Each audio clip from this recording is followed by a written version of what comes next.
Na última semana a gente fez a introdução dos textos dos evangelhos e agora a gente vai começar a leitura dos evangelhos propriamente dito e seguir aí a história a respeito de Cristo. E a primeira parte da história que a gente vai olhar, seguindo aí a sequência de Mateus, uma parte mais antiga da história, o capítulo 1, versos de 1 até 17, e o capítulo 3 de Lucas.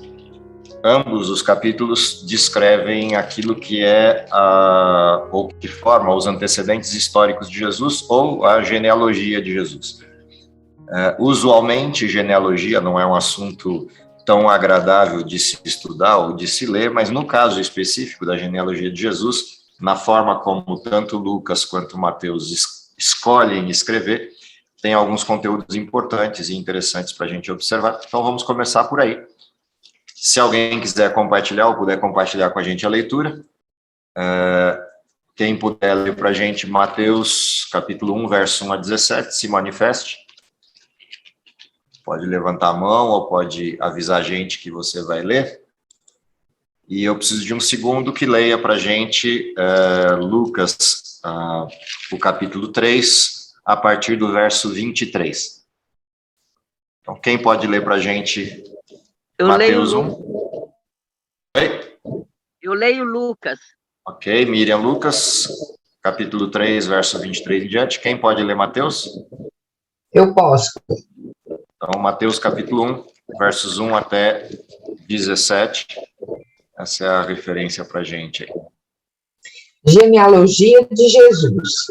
Registro da genealogia de Jesus Cristo, filho de Davi, filho de Abraão. Abraão gerou Isaque, Isaque gerou Jacó, Jacó gerou Judá e seus irmãos. Judá gerou Pérez e Zerá, cuja mãe foi Tamar. Pérez gerou Esrom, Esrom gerou Arão, Arão gerou Aminadab gerou Naasson, Naasson gerou Salmão, Salmão gerou Boaz, cuja mãe foi Raabe. Boaz gerou Obed, cuja mãe foi Rute. Obed gerou Jessé, e Jessé gerou o rei Davi. Davi gerou Salomão, cuja mãe tinha sido mulher de Urias. Salomão gerou Roboão, Roboão gerou Abias, Abias gerou Asa, Asa gerou Josafá, Josafá gerou Jorão, Jorão gerou Uzias, Uzias gerou Jotão, Jotão gerou Acás, Acás gerou Ezequias, Ezequias gerou Manassés, Manassés gerou Amon, Amon gerou Josias, Josias gerou Jeconias e seus irmãos, no tempo do exílio da Babilônia. Depois do exílio na Babilônia, Jeconias gerou Salatiel, Salatiel gerou Zorobabel, Zorobabel gerou Abiúde, Abiúde gerou Eliaquim, Eliaquim gerou Azor, Azor gerou Sadoc, Sadoc gerou Aquim, Aquim gerou Eliúde, Eliúde gerou Eleazar, Eleazar gerou Matã, Matã gerou Jacó, e Jacó gerou José, marido de Maria, da qual nasceu Jesus Cristo, que é chamado Cristo. Assim, ao todo houve 14 gerações, de Abraão a Davi, 14 de Davi até o exílio da Babilônia, e 14 do exílio até Cristo. Perfeito. Antes da gente comentar a genealogia de Mateus, vamos ler a de Lucas, que a gente já mata as duas leituras, depois a gente volta para conversar um pouquinho sobre cada uma delas. Lucas capítulo 3, versos 23 em diante. Genealogia de Jesus Cristo. Ora, tinha Jesus cerca de 30 anos ao começar o seu ministério. Era como se cuidava, filho de José, filho de Eli. Eli, filho de Matate, Matate, filho de Levi. Levi, filho de Melqui. Este filho de Janaí, filho de José. José, filho de Matatias, Matatias, filho de Amós. Amós, filho de Naum. Este, filho de Esli, filho de Nagai. Nagai, filho de Maate. Maate, filho de Matatias. Matatias, filhos de Semei. Este, filho de José, filho de Jodá. Jodá, filho de Joanã. Joanã, filho de Rezá. Rezá, filho de Zorobabel. Este, de Salatiel, filho de Neri. Neri, filho de Melque. Melque, filho de Adi. Adi, filho de Osã. Caiu de novo. Eu vou continuar de onde ela parou. Verso 30. Levi, filho de Simeão. Simeão, filho de Judá. Judá, filho de José. Este, filho de Jonã. Filho de Eliaquim. Eliaquim, filho de Meleá. Meleá, filho de Mená. Mená, filho de Matatá. E este, filho de Natã, filho de Davi. Davi, filho de Jessé. Jessé, filho de Obed. Obed, filho de Boaz. Este, filho de Salá, filho de Naasson. Naasson, filho de Aminadab. Aminadab, filho de Admin. Admin, filho de Arni. Arni, filho de Esrom. Este, filho de Pérez, filho de Judá. Judá, filho de Jacó. Jacó, filho de Isaac. Isaac, filho de Abraão. Este, filho de Terá, filho de Naor. Naor, filho de Serug. Serug, filho de Ragaú. Ragaú, filho de Faleque. Este, filho de Eber, filho de Salá. Salá, filho de Cainã. Cainã, filho de Arfaxade. Arfaxade, filho de Sem. Este, filho de Noé, filho de Lameque. Lameque, filho de Metusalém. Metusalém, filho de Enoque. Enoque, filho de Jared. Este, filho de Maaléu, filho de Cainã. Cainã, filho de Enos. Enos, filho de Sete. E este, filho de Adão, filho de Deus. Assim termina a genealogia de Lucas. Por que ler uma quantidade enorme de nomes como essa e o que a gente vai aprender lendo tudo isso? Primeira coisa a se destacar dessas duas listas, e a parte interessante dessas duas listas, é por onde elas começam e aonde elas terminam. Se a gente olha a genealogia de Jesus a partir da referência de Mateus, a referência de Mateus na genealogia destaca duas coisas principais na origem de Jesus. Ele é filho de Abraão e ele é filho de Davi. Assim começa o verso 1, a gente leu esse verso na semana passada, para ver a introdução do livro de Mateus. Por que é importante para Mateus destacar que Jesus é filho de Abraão e filho de Davi? A referência aqui é óbvia, ela é bem clara. O destaque aqui, nessas duas apresentações, tem a ver com a messianidade de Jesus. As promessas feitas a Abraão, de que a partir dele descenderia o Messias, e a promessa feita a Davi e a sua descendência, de que da sua casa viria aquele que se sentaria no trono de Davi, o Messias, o ungido, tanto nas profecias em Isaías, quanto nas profecias em Gênesis, a respeito do Messias e da descendência de Abraão, todas essas profecias se cumprem em Cristo. Então, Mateus destaca isso e deixa isso evidente antes de começar a descrever a genealogia. Lucas não se preocupa com essa questão. Lucas foca em outra direção. Ele foca em Jesus como sendo filho de Deus. E é interessante porque na abordagem que Lucas faz da genealogia de Jesus, ele monta uma linhagem sequencial que vai desde Jesus até Deus, o que cria um outro tipo de referência para a apresentação de Jesus. E a referência ele não é só o Messias, não é só o ungido que veio da casa de Davi ou de Abraão, ele é o Filho de Deus.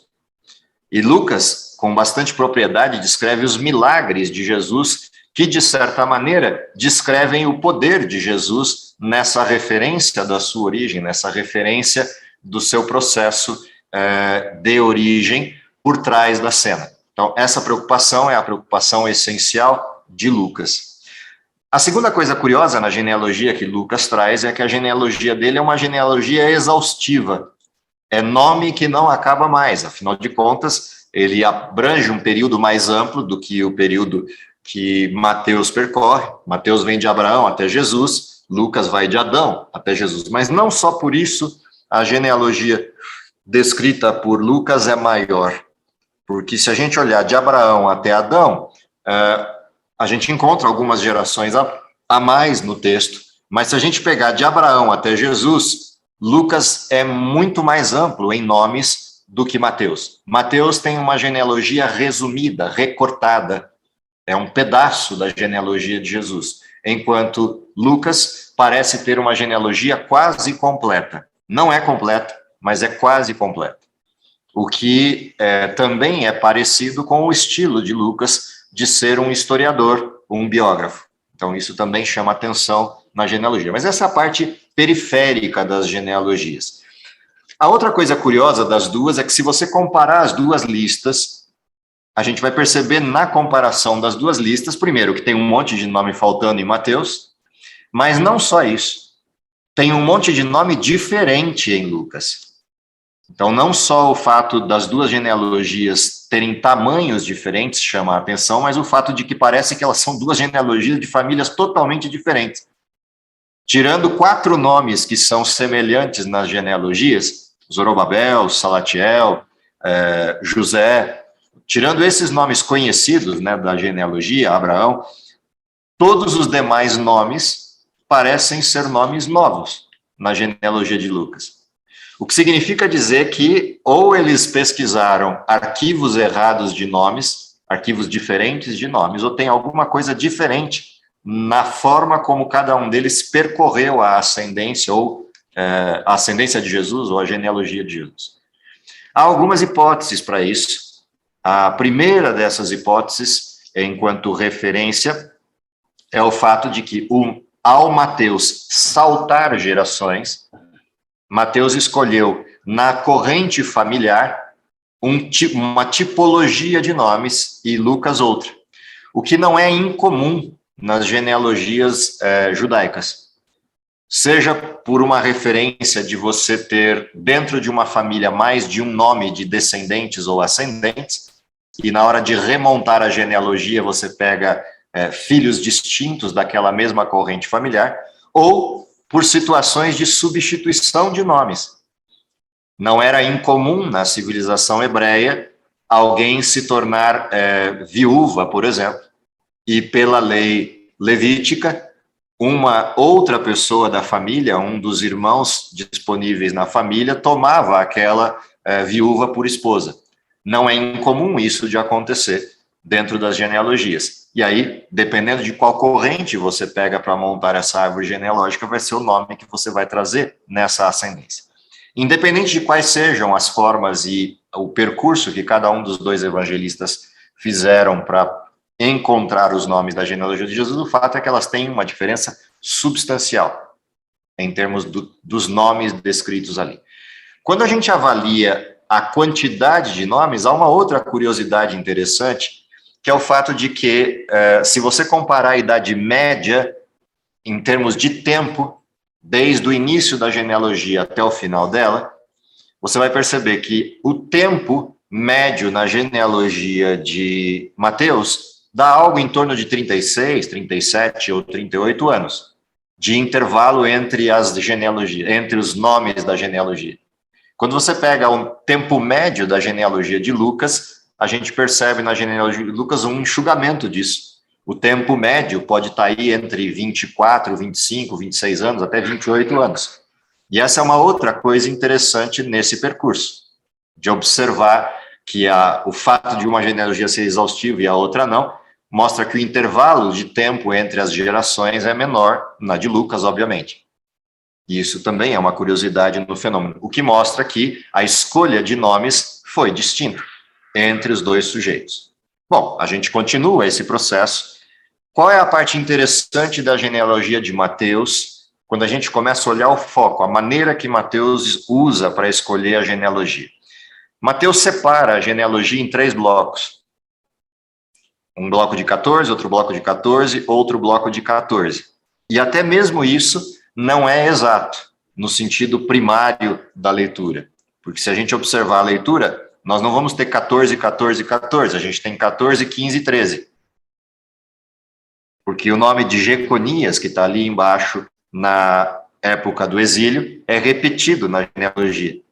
Ele está, Josias gerou Jeconias na época do exílio com seus irmãos. E depois aparece, depois do exílio, Jeconias gerou Salatiel. Há uma repetição aqui desse nome, e se você contar a quantidade de nomes, vai ter uma oscilação, 14, 15, 13. Mas se você desconsiderar Jeconias no verso 10, aí fica 14, 14, 14 certinho, até Jesus. Que é o que Mateus fez. Por que ele faz isso? Muito provavelmente para facilitar quem fosse assimilar a genealogia de Jesus poder decorar os nomes. 3 bloquinhos de 14. Bloquinhos exatos na genealogia. Por isso, não estão todos os nomes. Ele selecionou os nomes que ele queria pôr e retirou outros, para dar exatamente os 14. Ao fazer isso, ele escolheu nomes a dedo. E essa escolha de nomes a dedo traz algumas coisas estranhas. Uma dessas coisas estranhas é o fato de que na genealogia de Mateus, que está escrevendo para judeus, com o rigor técnico de uma genealogia judaica, ele põe 4 mulheres na genealogia. E essa é uma distinção no texto de Mateus, que vale um olhar mais atento. Quando a gente começa a genealogia de Mateus, aparece ali no verso 3, uma referência de que Judá gerou Tamar, de Tamar, a Pérez e a Zera. Quando você olha esses dois nomes, Judá e Tamar, uma história vem à nossa memória, e é uma história sórdida do Velho Testamento, uma história estranha do Velho Testamento. Quem era Judá? Judá era um dos filhos daquela linhagem famosa de Jacó, das 12 tribos de Israel. Esse sujeito, Judá, teve um filho que foi prometido e desposou a Tamar. Porém, ele morreu. Tamar fica viúva. E se a gente olha a história, resumindo essa história, o fato é que Tamar fica prometida para o filho mais novo de Judá, resumindo a história nas duas mortes, nas duas sequências aí do modelo. Ela é prometida para aquele filho porque ele era ainda muito novo e não poderia casar. Então ela retorna ao convívio da sua família e aguarda até que ele tenha idade para casar com ela. O problema é que Judá simplesmente esqueceu disso, ou fez por conta esquecer disso, e o filho não foi entregue para ela para casar, e consequentemente ela persistiu viúva, e nessa condição de viúva, sem ter filhos da linhagem de Judá, ela fica como uma mulher desprezada, viúva, sem descendência, e portanto, sem nome, sem sobrenome, sem referência. Obviamente, ela não fica contente com isso, por essa situação de ter sido desprezada, e ela arma uma situação. Ela se disfarça de uma prostituta, e num momento em que Judá está passeando por aquele vilarejo onde ela estava, ela se apresenta a Judá como uma prostituta, e Judá se deita com ela. A segunda parte ruim da história. Ao final do processo, quando vai se fazer o pagamento, Judá não tem com que pagar. E aí, não tendo como pagar, ela faz um pacto com Judá e pega de Judá 2 emblemas referentes à sua tribo. E ao pegar esses emblemas como garantia de pagamento para que ele fosse buscar a remuneração e trouxesse para ela pelo pagamento do seu serviço, quando ele retorna, não encontra Tamar na região e começa a perguntar na cidade, tinha uma prostituta aqui, assim, assim, e a cidade toda responde para ele, não, aqui não tem prostitutas nesse vilarejo. Mas como não tem? Eu encontrei, falou, não sei como você encontrou, mas o fato é que não tem. E aí ele não tem como pagar, perdeu os emblemas de referência da tribo, ele volta para o seu convívio e segue a vida. Algum tempo mais tarde, Tamar é descoberta grávida. E nessa condição de descoberta grávida, agora se lembraram de Tamar. E nessa condição de terem se lembrado dela grávida, querem recriminá-la porque ela ficou grávida, estando prometida a ser casada com um dos filhos de Judá. Como ela, tendo sido esposa de um filho de Judá, engravida fora do seu desenho de casamento. E nessa acusação, ela está quieta ali sob as acusações até que ela resolve contar a história e mostra os símbolos entregues para ela. Quando ela mostra os símbolos, óbvio, Judá se lembrou da cena e se lembrou da história. E aí caiu a ficha em Judá de que o erro não era dela, o erro era dele. E ele resolve tomar a Tamar como sua esposa, já que ele foi quem cometeu o erro de ter prometido Tamar e não ter entregue o seu filho. Então, essa história é interessante dentro da história bíblica, por essa curiosidade de uma história sórdida.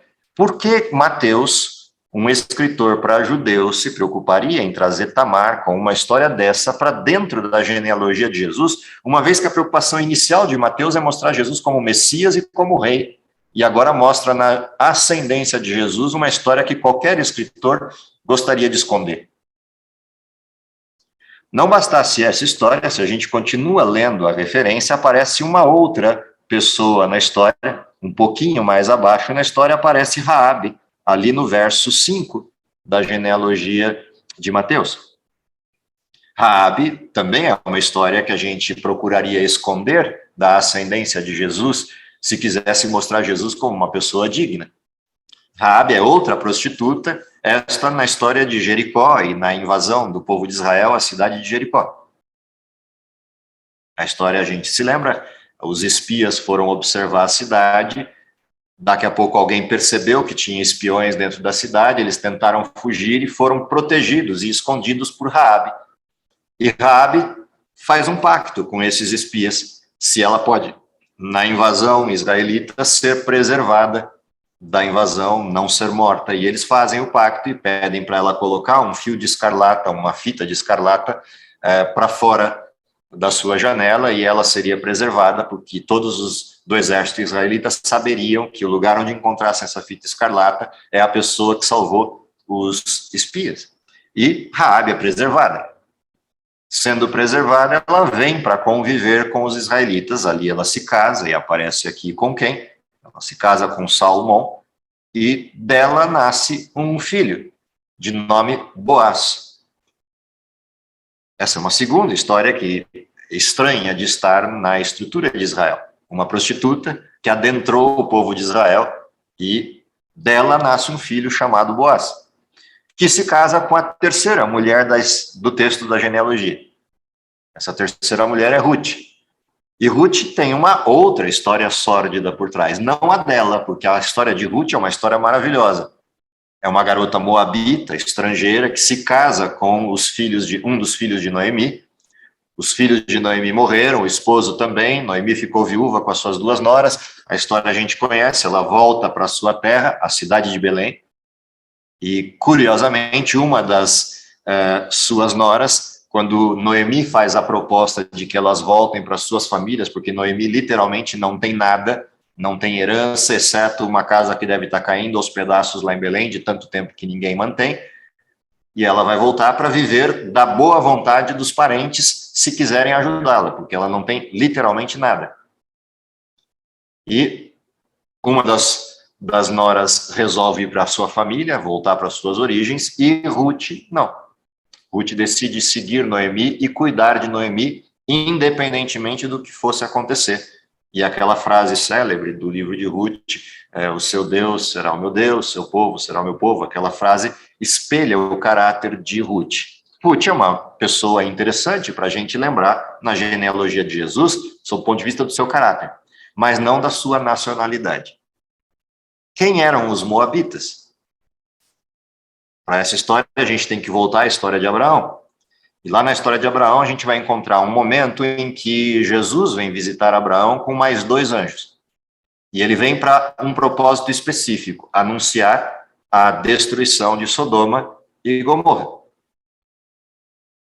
Abraão intercede com Jesus naquela história, enquanto os anjos estão indo a Sodoma e Gomorra, e intercede para que Deus livre a cidade se houver justos lá dentro. Porque ele está pensando em Ló e na sua família, e a gente conhece a história. Não foi achado ninguém justo lá, e mesmo Ló só saiu porque os anjos arrastaram, junto com as suas filhas e esposa. A esposa nem sobreviveu, porque não queria sair, mas as filhas e Ló sobreviveram. Na sequência disso, Logo na sequência da destruição de Sodoma e Gomorra, as filhas, percebendo que perderam tudo e que não tem descendência em Ló, elas armam um plano: embebedar a Ló e engravidar dele. E numa noite, uma se deita com ele, na outra noite, outra se deita com ele, as duas engravidaram e deram origem a povos a partir de Ló. Um desses povos são os moabitas, dessa história. Portanto, Ruth é descendente de um incesto. Não ela, no sentido direto, mas toda a estrutura nacional de onde ela vem, toda a nação de onde ela vem, a tribo, na realidade, de onde ela vem, é a tribo de Moabe. E, portanto, é desta história que se origina Ruth. E esse seria realmente um item a ser retirado da história de Jesus, principalmente numa época em que os judeus, do período de Cristo, abominavam gentios. E a história de Ruth é a história de uma família gentílica de uma origem, no mínimo, torta, na sequência da história de Ló. Porque Mateus inclui essa história aqui. E é interessante porque é dessa história de Ruth que vai nascer a ascendência de Davi. Obed gerou Jessé e Jessé gerou a Davi.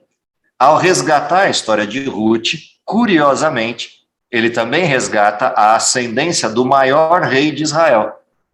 O maior rei de Israel é descendente de uma moabita, casada com um judeu, filho de Noemi, genro de Noemi.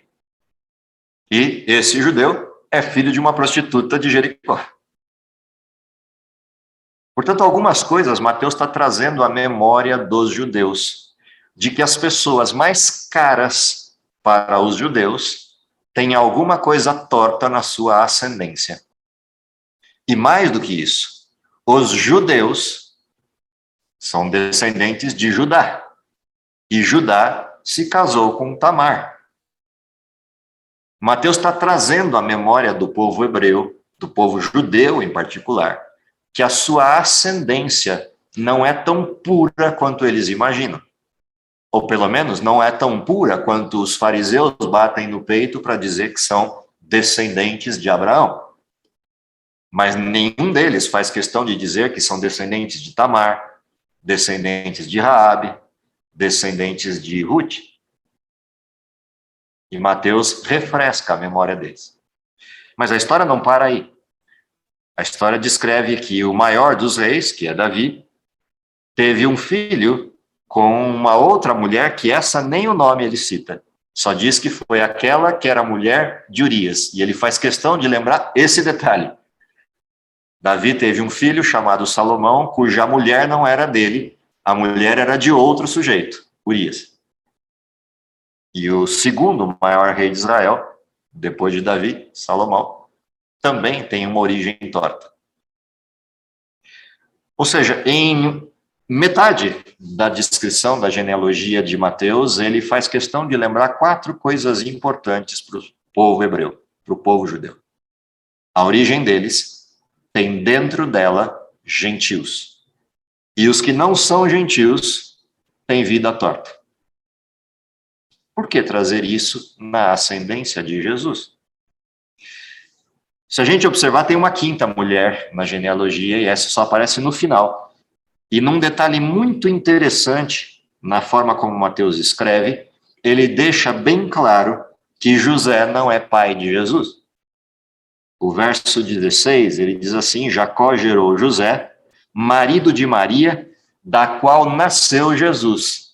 Diferente de todos os outros que dizem assim, Zorobabel gerou Abiúde, Abiúde gerou a Eliaquim, Eliaquim gerou a Azor e assim sucessivamente, ele não diz José gerou a Jesus. José casou com Maria, da qual nasceu Jesus. Mas quem é o pai, Mateus não diz. E é óbvio que não vai dizer, porque um pouquinho mais à frente ele vai contar a história. Mas ele deixa muito claro aqui que ele muda o estilo da descrição. Abandona o este gerou aquele e diz, ela gerou Jesus. Dela foi que Jesus nasceu, mas não de José. Embora ele cite José na ascendência como paternidade, mas ele faz questão de deixar claro que não nasceu de José. Por que ele faz isso? Porque lá atrás, nas profecias, estava dito que uma virgem daria luz a um filho.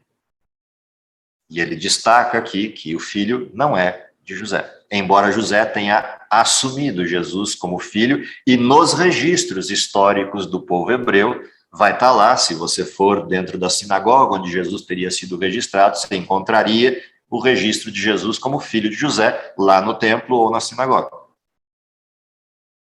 O que significaria que José teria assumido, ou seja, Mateus reconstrói a história do mesmo jeito que Lucas, a partir dos registros que eles tinham disponíveis lá no templo ou na sinagoga. Tanto é interessante isso, que não há ninguém que questione, na época de Jesus ou posterior a ele, no primeiro e segundo século, ninguém questiona a genealogia. Mesmo os críticos de Cristo, sacerdotes ou outros, poderiam ter questionado essa descrição de Mateus, mas nenhum deles questiona isso. Eles assumem essa genealogia de Jesus como verdadeira, mesmo os seus inimigos. O que significa que Mateus foi preciso, assim como Lucas também, na descrição. Porque, caso contrário, sacerdotes, fariseus e escribas teriam todo o interesse em desfazer a ascendência de Jesus para dizer ele não era o Messias. Mas eles não conseguiam fazer isso porque os registros estavam lá. E a genealogia era perfeita. Por que então Mateus se preocupa em trazer esses nomes e essa história esquisita dentro da genealogia? A primeira coisa interessante é a gente lembrar a missão de Jesus. Há vários episódios na história de Jesus em que ele é contestado pelos fariseus. Por exemplo, um dos episódios a gente vai encontrar um pouquinho mais à frente na história. Se a gente fosse ali a Mateus capítulo 9, por exemplo, você vai encontrar referências, tanto no capítulo 8 quanto no capítulo 9, você vai encontrar referências de discussões de Jesus com escribas ou com fariseus. E nessas discussões, uma das respostas que Jesus dá para eles é: os sãos não precisam de médico, e sim os doentes. Quando Jesus é questionado por estar comendo com Levi e Mateus num banquete que ele preparou para Jesus junto com os publicanos, para contar para os publicanos que ele tinha encontrado o Messias e estava seguindo o Messias. E aí vem os fariseus, os escribas, e começam a questionar por que ele come com publicanos. E Jesus responde assim: eu não vim para os que estão curados, eu vim para os doentes. A genealogia de Mateus é um retrato disso. Mateus era um publicano, apesar de ser judeu, ele era um publicano. Como publicano, ele era comparado, na sociedade judaica, ele era comparado às mulheres, no desprezo que elas sofriam em relação às falas dos fariseus. Vocês vão lembrar que tem uma história de uma oração de um fariseu que, em público, no pátio do templo, agradece a Deus por exemplo, não ter nascido mulher e nem publicano. E aí vem o outro publicano orar e pede a Deus que tenha misericórdia dele como um pecador. O que Mateus está fazendo aqui, na realidade, é descrevendo o que Jesus veio fazer. Qual é o papel do Messias? O Messias é aquele que refaz as histórias tortas de Tamar e a coloca de volta na condição de tribo de Israel. O Messias é aquele que é capaz de perdoar Raabe e aceitar Raabe, uma pessoa de Jericó, dentro do povo de Israel que vai entrar em Canaã. É o mesmo Messias que é capaz de reverter a herança histórica de Ruth e recebê-la como uma estrangeira na cidade de Belém, a mesma cidade onde Jesus vai nascer. Na história de Batseba, com Davi, que o perdão é manifesto do filho do pecado que morreu, mas o segundo filho que sobreviveu, e este se tornou o grande rei de Israel, que construiu o templo de Israel.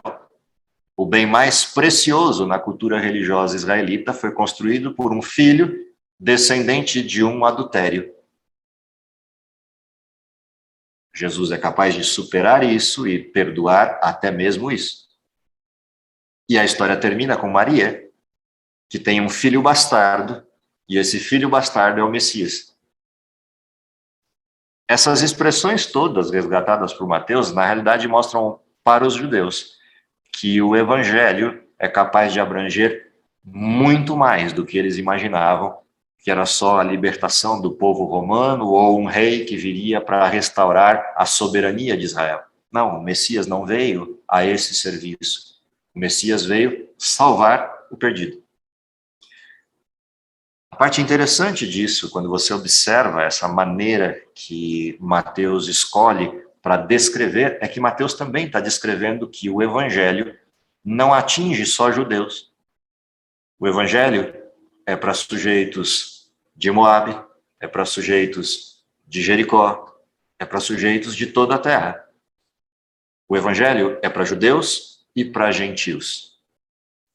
E é muito interessante isso, porque quando Jesus, em alguns episódios para frente, encontra pessoas gentílicas, como a mulher de Cananeia ou a mulher de Samaria, essa questão do Jesus para os gentios e do Jesus com o evangelho para salvar a todos vem à tona, e Mateus faz questão de descrever isso já desde a introdução do evangelho, ou seja, nenhum judeu que lesse o evangelho de Mateus passaria batido, passaria por alto esses detalhes. E começaria a se perguntar por que alguém defendendo o Messias descreve algo dessa natureza. E essa mesma pessoa seria levada a pensar, mas espera lá, Mateus não esconde porque essa é a nossa história, não é só a do Cristo. É a nossa ascendência, não é só a do Cristo. Nós somos judeus, não somente Jesus. E tudo isso se fecha numa história muito bonita a partir do relato de Mateus, que somado ao relato de Lucas mostra a abrangência disso. Quando Lucas descreve uma estrutura histórica que remete até os dias de Adão, na realidade Lucas complementa o que Mateus fez, ao descrever que desde a promessa feita a Adão, lá em Gênesis 3,15, até o nascimento de Jesus, a gente tem a fidelidade de Deus em buscar e salvar aquele que se perdeu. Um último detalhe, apenas como uma curiosidade periférica, é por que o nome último da genealogia de Lucas e da de Mateus é diferente quando a gente fala de José. Em Lucas, José é filho de Eli, e em Mateus, José é filho de Jacó. Por que essa diferença? Há duas possibilidades aqui nessa discussão, usualmente aceitas dentro da crítica bíblica. Uma delas é que no processo sequente à vida de José e ao nascimento de José, ele teria sido adotado por um parente próximo em função de a mãe dele ter ficado viúva. Seria uma possibilidade bastante possível, bastante prevalente em Israel. Mas há uma outra possibilidade, dada a forma como Lucas descreve, de que Eli fosse o pai de Maria e não o pai de José. E na forma textual de Eli, o casamento com Maria traz como seu pai, afinal de contas, José se torna aquele que é o que vai receber a herança do pai de Maria. Ele se tornaria filho do pai de Maria. E são as duas possibilidades. De última curiosidade, nessas duas genealogias tão distintas, tão diferentes uma da outra. Independente de qual seja o desenho que justifique essa diferença, o fato é que elas se complementam de maneira bastante interessante, inclusive, mostrando o que faltava em uma, complementado na outra, não nos nomes, mas na história. O que faltava para dizer que Jesus era Deus está presente em Lucas. O que faltava para dizer que Jesus é universal está presente em Mateus. E dessa maneira, a gente fecha o pacote da descrição do que significa, de fato, o Evangelho de Cristo. E por isso o nome. A última parte da genealogia é o nome. Jesus é apresentado no final da genealogia de Mateus como o Cristo. Então, não só ele tem um nome que deriva de um nome antigo, que é o de Josué, e que ao longo do tempo foi sendo transliterado na cultura hebreia e depois na cultura grega, dando o nome de Jesus, que aparece aqui, tanto que Paulo usa o mesmo nome quando descreve Josué, a gente viu isso recentemente aí no estudo do livro de Hebreus. A última expressão que Mateus faz questão de lembrar é que Jesus é o Cristo. Ele não é Jesus Cristo, embora essa também seja uma forma adotada na época, mas ele é Jesus o Cristo, porque Cristo é um título, não é um nome.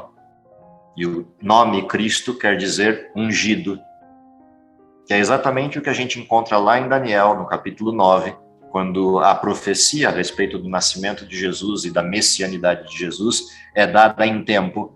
Lá, Daniel faz questão de dizer que na metade da semana, aquela que termina a profecia de Daniel 9, das 70 semanas, na metade da última semana, o ungido seria morto. E essa é exatamente a expressão usada para Jesus aqui, Jesus o Cristo. Quando Jesus pergunta para os discípulos quem as pessoas dizem que eu sou, um dos discípulos se adianta e responde para Jesus: tu és o Cristo, ou seja, tu és o Messias, o ungido de Deus, o Filho do Deus vivo. E é curioso, porque Pedro responde com as duas genealogias, embora elas ainda não estivessem escritas quando Pedro dá essa resposta, mas ele usa exatamente a sequência das duas genealogias. O Cristo, genealogia de Mateus, Filho do Deus vivo, genealogia de Lucas. Cada um dos dois evangelistas retrata exatamente a afirmação que Pedro pontuou na pergunta de Jesus: quem as pessoas dizem que eu sou? E é isso que entra como referência para a história a respeito desse Jesus. E aqui a gente tem, nessas duas genealogias, a identidade de Jesus. Esse é o objetivo desse texto e é o objetivo da gente rever essa história. Seja para a gente se incluir nela, Jesus salva todos os pecadores, seja para a gente lembrar o que Jesus veio fazer e quem ele era durante esse percurso. Na próxima semana, a gente vai se concentrar no nascimento de Jesus, os eventos pré e durante o processo do nascimento de Jesus. Esse é o nosso próximo estudo para a semana que vem.